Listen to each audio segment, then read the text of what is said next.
Hi, everyone. This is Mag Pearley, attorney at law and mediator. And today I have the honor of interviewing one of my trainers for mediation some years ago, Ms. Dr. Barbara Manousso. And Dr. Manousso, wanted to welcome you on board to the Instant Mediation YouTube channel, and just wanted to talk to you a little bit about online mediation.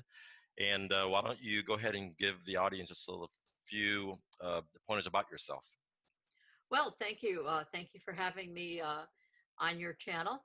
And I'm happy to talk about mediation, as you know, always. Yes. I've been mediating since 1993 and have been using online and mostly in person, though, because that is my preference. But we're going to talk about that. Styles of mediation. I was honored last year to receive the Texas Association of Mediators Suzanne Adams Award for being one of the top mediators in Texas. And I also was honored to get a lifetime achievement through the Association for Conflict Resolution Houston chapter, as well as being recognized by the Houston Business Journal as a woman who means business for professional services. So I'm feeling very happy to toot my horn. And so thank you for giving me that opportunity. No problem. So how long have you been a mediator? Since 1993. Wow. So, but do you keep track of how many mediations you've touched over the years? Oh, thousands. Yeah. I used to keep pretty good records of it, and then you have to look back and add on every year and add it forward. I've done 2,000 to 3,000 probably mediations, and we train over 1,000 students a year as well. Yeah.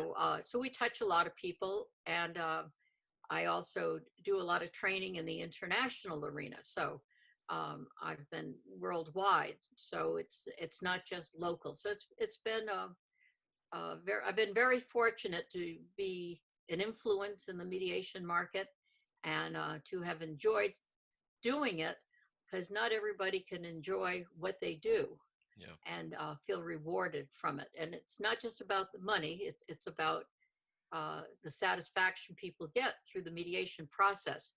So I absolutely admire and applaud you for what you're doing now, bringing the mediation consciousness to a broader audience. I'm absolutely tickled and very, very supportive of what you're doing.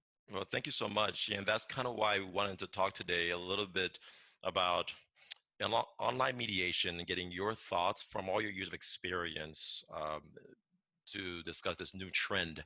You've done online mediations before yourself, correct? Yes, I have. I've been doing it for years. The mediation online is not new, but I think, as you alluded to a minute ago, it's becoming more of a trend. And now, of course, with our coronavirus, and I'm sure there'll be other interruptions in our life as we go forward, just traffic is an interruption. I see it as more relevant, as well as younger people. They're used to doing things online.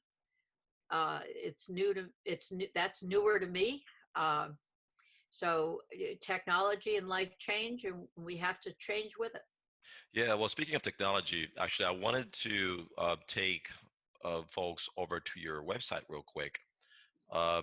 Checked it out. You have a pretty informative website. Yes. I never kept scrolling down, and now I have, and just All wanted right. to screen share this. And so this is manousso.us. And actually, some years ago, this is where I found you initially when I took your course. And this is what you were referring to a second ago. Yeah. Okay. So what do you offer? What kind of basic trainings do you offer?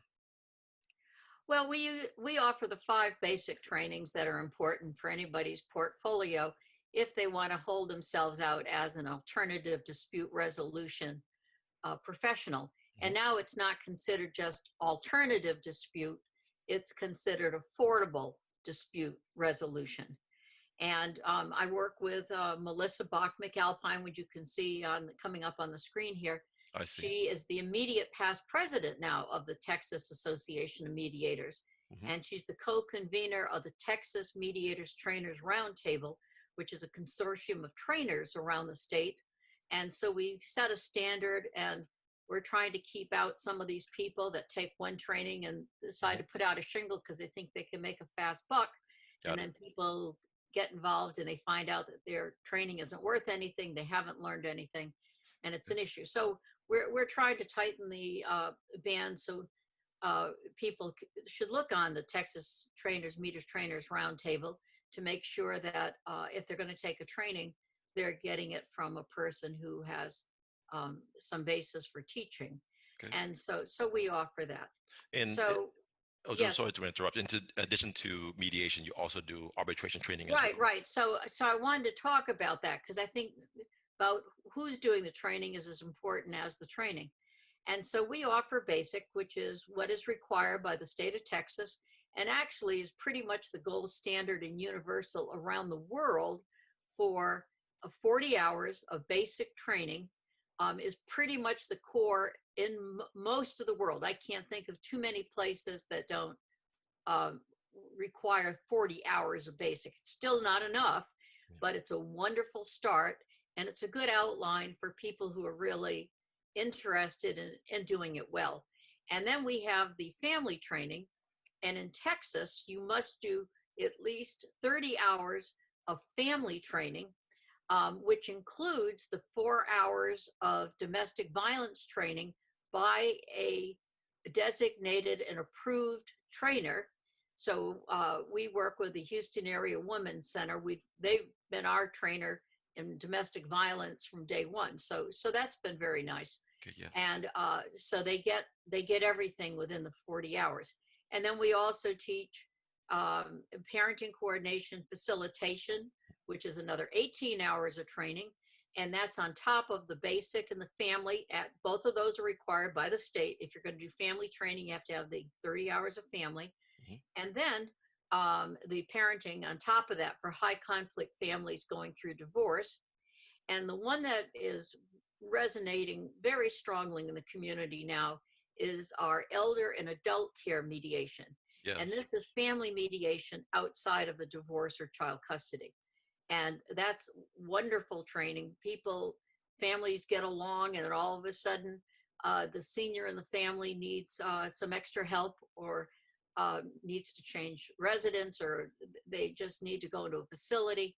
And where the family had all been in harmony, they realize they're not in harmony anymore, and somebody's Mhm. afraid somebody's going to try to get their inheritance before they need it, and it goes on. But anyway, Yeah. we help them have usually one conversation, and they work out a plan. And so we do that. And then on the arbitration side, Mhm. we teach arbitration, and it's arbitration 101. An odd thing about arbitration, you need to be an arbitrator to be an arbitrator. So it's a 1 day training. We teach you how to do basics of arbitration and how to do the process of arbitration, which is all people need, but they've already had the basic in the other courses, so that by the time they get to arbitration, they know how to hold a table. And the arbitration now is being used not just in civil cases, like had been the standard, but now in family cases as well. So that's an application that we are very mindful of, and it works out very well. So we do the 5 trainings, and then we sometimes do advanced trainings and maybe conflict coaching, but not as regularly. Our core are the 5 trainings. So So thank you. yeah, No, no, thank you. that And was a long question. no, no, no, it's okay. A long answer. The No, question was short. The answer yeah. was long. No, based on all of your knowledge and experience, that's why I had come to you some months back, when I was starting up the instant mediations idea with my law partner. We wanted people to give us feedback. We wanted some good advice, basically an advisory board of sorts, so that we're not just trying to launch out there like we know it all, but just wanted to pick your brain so we can move on to now some of the mechanics of online mediations and get your opinion on some things. Because lately, I've noticed the trend that a lot of mediators, some who maybe have not done a whole lot of online mediations, or they just haven't done a lot of mediations at all due to the coronavirus and people staying home and now are needing to meet remotely. They are displaying very publicly that they too can do online mediations. And I'm sure it's something that everyone can do since you have the device and the technology. However, I'm also thinking that there are specific rules and policies and things that should be put in place if you want to do it effectively. Okay. Um, I just wanted to talk to you about 4 points. For example, let's talk about the caucus rooms. Typically, in a traditional mediation, you um, have parties move into different rooms, different caucuses, so that you can go back and forth and do negotiations with them. And in the online world, uh, it's a little different because now you have to use technology and you have to put people into virtual rooms. And I know that Zoom and some software that's out there allows for that. In your experience, how important is it for you to be able to do virtual caucus rooms when you're doing online mediation? Well, Mac, this is an area that I'm very concerned with, and something that I have been lecturing on for the past couple of years. And we've kind of named it modern mediation, but in reality, it's retro mediation, because a lot of people, and it's more in Texas than you're going to find in any place else, uh, people who do not have skill as mediators put people immediately into caucus rooms. And then they show their force, that they're so strong, and they run between the rooms. That's called negotiated settlement. It's not even mediation. Gotcha. So in real mediation, which is the way the American Bar Association, the Worldwide Mediation Associations, and the Texas Bar Association, and all the ethical considerations that have been established for mediation or arbitration. Well, right now we're just going to talk about mediation. The parties are supposed to be together. That's the whole idea, is that the parties learn to communicate with each other, and the mediators have the skills to help the parties communicate with each other. And the reason they're in a conflict is that A, they haven't heard each other, B, they haven't talked to each other, and C, they think that they have such a great position because they haven't heard the why perhaps on the other side, that it's an artificial conflict in a sense. And Mac, and I'm not dissing attorneys because they serve a wonderful place in the conflict world, but attorneys' role is to provide their clients with the law. Right.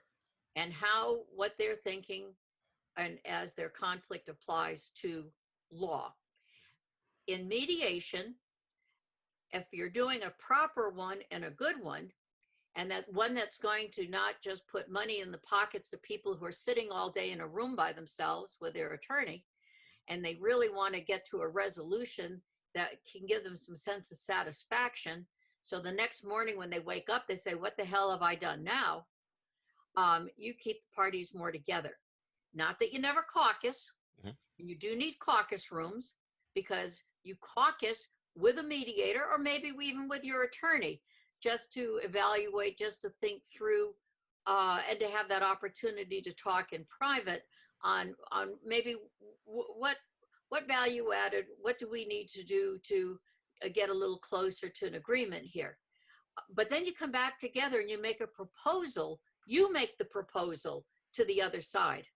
You make the proposal, not the mediator. If you're going to do everybody in separate rooms, you could have been doing this on telephone for years, because the parties are not given the opportunity to participate. And this is not the attorney's mediation. This is the mediation for the parties. That's why it was designed. That way it was codified. And as you probably know, at South Texas College of Law, we have Judge Frank Evans, because the auditorium is named after him. And he died a couple of weeks ago, a couple months ago, actually, at this point. And he was very strong on this point. And one of my last conversations with him, how disappointed he was that the attorneys were trying to take it over and running between the rooms. That is not mediation. That's showing that the mediator has not been well trained and they are doing what the attorneys want. So the clock is running more, the attorneys make more money, and the clients aren't getting satisfaction. By the time you get to mediation, it's the parties that should be the ones that are given as much honor, respect, and opportunity to learn to communicate and to communicate and listen to each other. Have, So if that answers your question, that's yeah, important. no, partly. Have you seen just a trend over the years of going right into caucus, or is that just an attorney thing? What have you seen? Yeah. So well, that's a problem. But you see it only in Houston.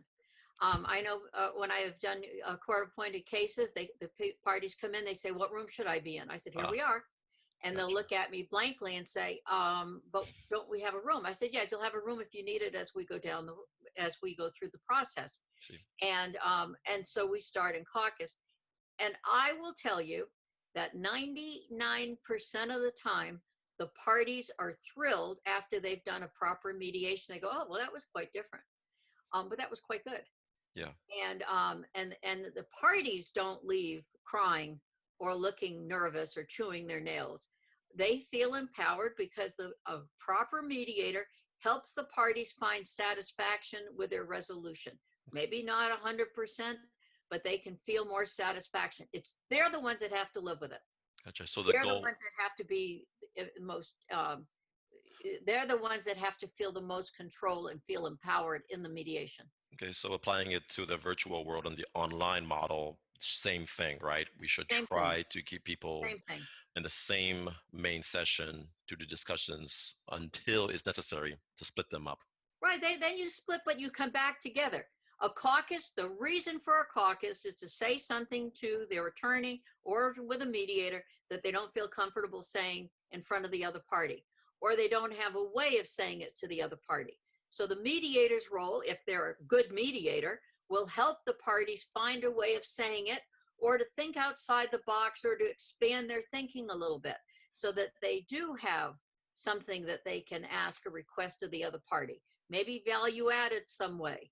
And this is very important. So you want to use skill. You don't want to go to the lowest denominator. You want to rise above it. So in that regard, the online mediation can be good when people are given this opportunity. And I've used it like this. I've used it for years. I do a lot of federal mediation. So a lot of my um, parties are in other states. In the old days, they'd fly me in. Now they prefer to Zoom me in, Gotcha. and or I Zoom myself in. So Okay. so it's used in a lot of ways. It's not new, but I think it's going to take more traction now. I think you're right on target that more people are going to be using it. But I worry about the misusing it, and I worry about mediators thinking it's a cheap, quick, dirty way of grabbing money, which it shouldn't be, and that they should have an opportunity to make sure that the parties are empowered. Yeah, This well, is what mediation's about. no, thank you for that. And that's one of the big ideas that we have at Instant Mediations. We're trying to be reflective of the real world as much as possible. But let's move on to neutrality. Obviously, one of the big goals of a third party neutral is to make sure that you are impartial and the parties understand that your goal is to try to reach a negotiated settlement agreement, not that you're arm twisting or you're on one party side. Do you have any thoughts on how you can try to maintain your neutrality in the online mediation world? And I have an example I was thinking about the other day. So suppose I bring two folks in online, but I bring one person in online a few minutes ahead of the other. And so consequently, I've spent just a little bit more time with this person from the very beginning before I let the other person into the mediation session. And I was getting some tips from somebody who suggested, hey, make sure that you bring the parties in simultaneously so you can make sure that they do not feel that in any way you're taking one side over the other. What are some thoughts you have over with regards to neutrality in the online setting? Well, thank you for asking me that question. Yes, on these online platforms, you have waiting rooms. Hmm. So people can come in and wait at the waiting room, and the mediator should not be with either party before the mediation, Gotcha. because there is always going to be a distrust that they've broken some deal before the other side got in there. So yes, you should not be meeting with one, just like you wouldn't meet with the parties.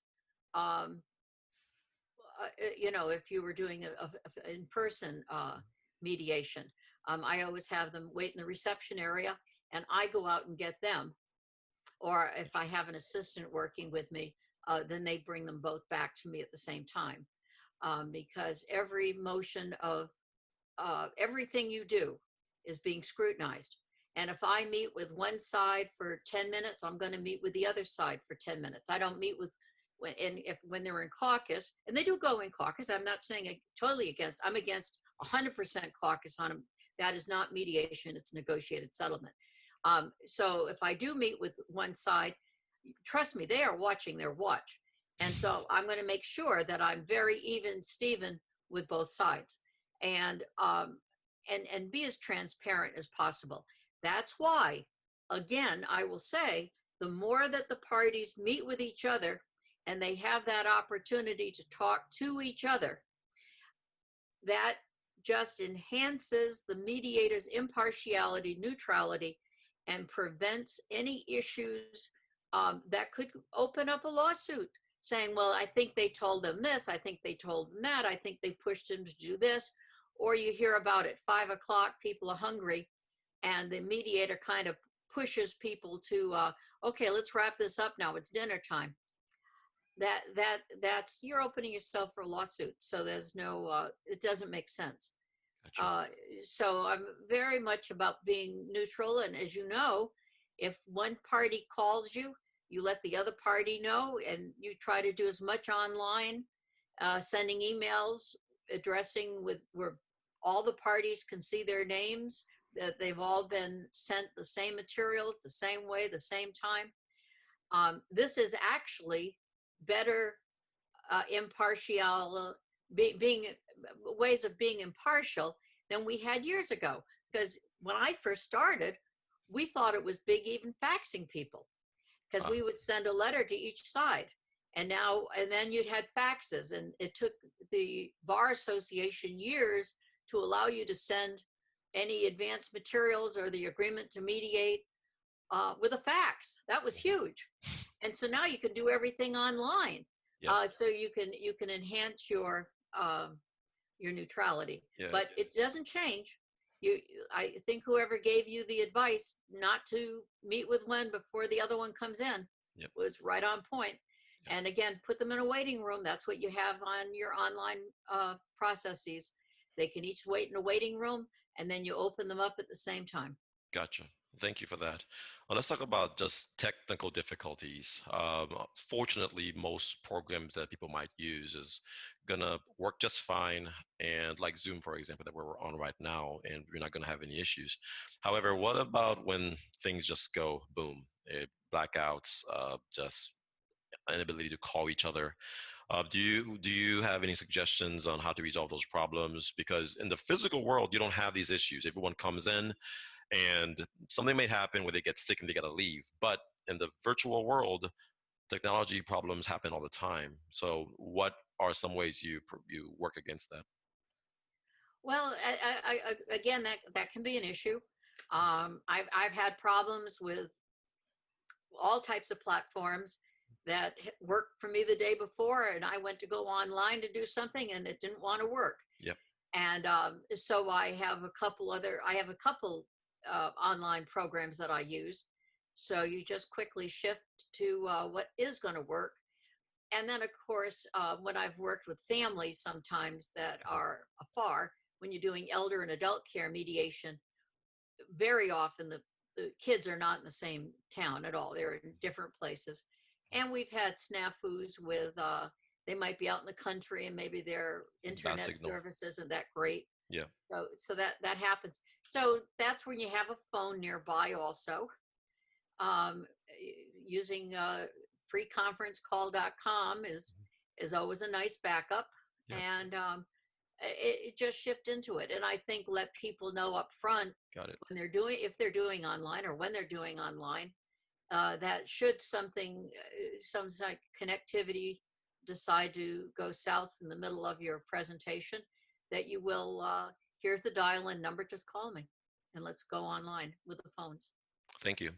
So let's talk about topic number four, emotions. I think that when you're in the physical world and you're dealing with a highly volatile, emotional type of mediation, maybe in a custody case or some kind of divorce case, you may have certain ways to massage the situation and help people calm down and help people sit down and try to keep going through the negotiations. But what about when you're online? I would think it's completely different because you have a little less control from where you're sitting to where they're sitting and can't give a virtual hug to anyone. So, how do you protect against sometimes the more emotional dynamics of uh, that people might have when they're in a online setting instead of a physical setting? Well, again, when people are paying you, I don't find many people that screw around. They want to get through their process and they want to do it well. So that is not usually an issue. Mm. I have had a couple of nut cases, and where somebody was really off the rails, and I questioned if they didn't have either some substance abuse or of some sort going on, or just plain mental health issues. Mm. And in those cases, I hope that they come with an attorney, because then it's the attorney's role to help keep them in place. And if the party is not really capable of going forth, then the attorney picks up the slack and they take care of the um, they can represent the client, so they can do things appropriately on their behalf. Now, there are circumstances, if I were during a divorce, that might be pro se, that somebody wants to decide they shut off their computer and they're just going to do what they want to do. Yeah. Um, they're still paying me. So most people are pro se because they're trying to be cost effective and Hmm. save some money. So when that happens, I'll give them either a call or bring them back, or they can pay and start all over again. So most people might snout out briefly, but they end up coming back. And if I feel on the phone when I do their intake that I think that they could have some issues, I might mention this to them up front. And again, I keep the idea of what it's costing them to do the mediation. Um, and so they don't want to uh, derail it in any good way. Yeah. And also, when people come for, as an example, a divorce mediation, Mm. I try, because that's probably the highest emotional, that's the worst. Yeah. Civil cases, you never saw the people before, you won't know them again after, perhaps, or maybe you do want to work with them, but it's business. Business is business. But in an emotional situation like a divorce, and maybe one party doesn't want the divorce to start with, and they're mad about somebody messing around with Bambi or Don Juan or whatever the case might have been, um, then you've got a different deal. So if I feel that there could be an issue with this, I very much keep emphasizing all through the mediation how this is a business deal and we can't change what's in the past. Where you can only change as we go forward. So if they get up and leave, they're not going to do what they need to do for their future, and their future is at stake. Yeah. So And I've that usually resonates. Yeah. Yeah, my practice would be to, in the very beginning of the online session, let the people know the consequences, if things do derail and, you know, go too far. Because I know in the physical world, if someone gets really upset, you may have ways to try to calm them down. But if in the virtual, if they just hang up and leave the meeting, well, then it becomes much more difficult to get them back on track. Yes, But but it is their money. It is yeah, their money. That's And true. how much money do they want to throw away for stomping out? And if they need to do it, then let's just take a break. And I recommend they have a little coffee, a little sugar, something salty, empty your bladder, and let's get back to work. Gotcha. Okay, so final topic is trust building.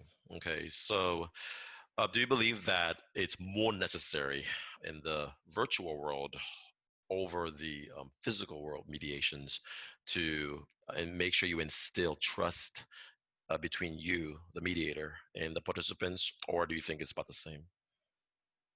Well, no, it's about the same. Mm. And again, if you're doing proper mediation, as is laid out in the statutes on mediation, again, I will repeat the Texas Bar Association and the American Bar Association very strongly lay out what expectations are for mediation. If you give them proper information before you start the mediation, in the agreement to mediate and the confidentiality segments, don't assume that your parties, if they're represented by attorneys, have read them. And I always start, even though the attorneys might say, oh, let's just get through this and let's get on. No, this is the mediation. But I tell them, no, I'll start the clock after we do the agreement to mediate and the confidentiality, because it empowers their clients and it gives a framework for what the expectations are of you as the mediator and them as the parties. And I don't care if it's a civil case or a family case. This is what I do. Now, they have this information in my packets that I send out before the mediation, just like I would do in an in-person. And I do it again when I start the process. If the mediator is not in charge of the process, they shouldn't have confidence in that mediator. The mediator is not at the beck and call. If they have attorneys, you're not going to do because the attorney thinks this is what should be done. You're the mediator. It's your process. You are in charge of it. And if they don't want you to be in charge of it and want you to do a proper mediation, then maybe you're not the mediators for them. And it's so sad, too bad for their clients. So what's important is that mediators need to get the word out on what parties can expect on a proper mediation, and so that they get a quality mediation, whether it's in person or it's online. But I think you said earlier, there's people that are going to be popping up that never did a good in-person mediation, and now they're going to be offering it online. So if you're good in person, you're going to be good online. Gotcha. Okay. Well, thank you so much, for these tips. Just wanted to, uh, express that the goal should always be quality mediation, like you just said, not just in Absolutely. person, but also online. And now we're going to have the real tests coming up to where we're going to see if this is actually going to be happening. And so I just hope that my colleagues who might be watching this will take it very seriously and that we don't cheapen out. That we don't treat online mediations as any lesser value than the traditional mediations in the physical world. Because I think we owe it more to our clients, especially the clients who now can't show up in person, Right. So, because of what's going on with the coronavirus. And so we definitely need to keep that in mind and make sure that we try our best and learn as much as we can, because this is new to a lot of people. But thank you so much. Anything else you want to add as before we well, I close out? just want to add, again, just to be very careful, look at people's resumes, look at their websites, and a good mediator is going to have good background, and they're going to provide um, information for the clients. And the attorneys need to be very mindful when they're representing clients, their clients in mediation. Their role is to provide the law and to be a sounding board for their clients and to help assist their clients to go through the mediation process.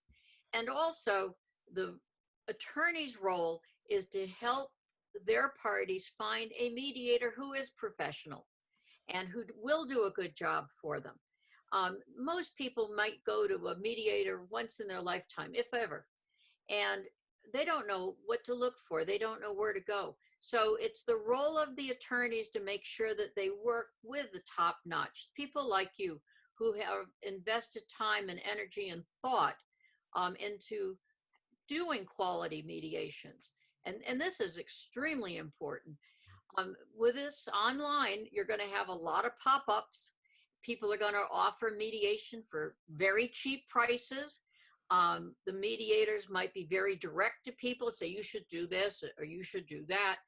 That is not good mediation, and that's not quality mediation, and that's going to leave a lot of unhappy clients, and it's going to tarnish the mediation industry.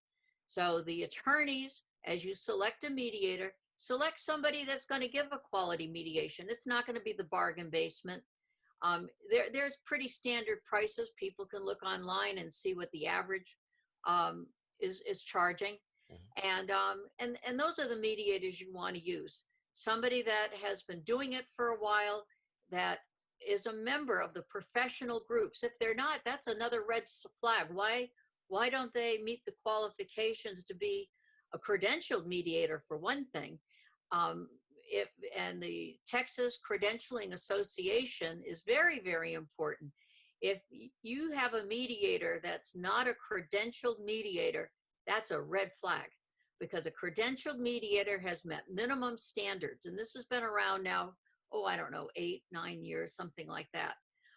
So if they're not listed on the website for Texas credentialed mediators, that's a red flag. And those people do in person, and they probably do online. And you're going to get a quality mediation. That's all we ask, and that's all we can hope for.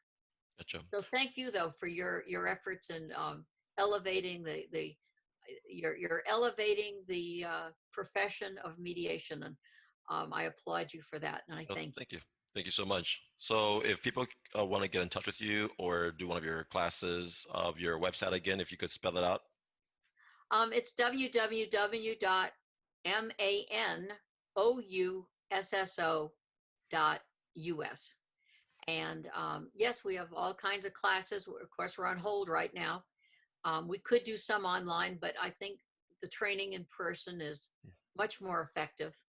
And we're ready to go. Probably it's not going to be till June or July, but we always look forward to having Okay. But quality people in class. all that information will be on your website, so people can Yes, just it is. go there and check it out. Okay, Yep. great. So that's it. We're closing out, and people want to go to our website. Of course, it's pretty easy: instantmediations.com. And Dr. Manousso, thank you so much for coming on today and having this quick conversation about online mediations. All right. Well, thank you very much for having me. You're welcome. Take care.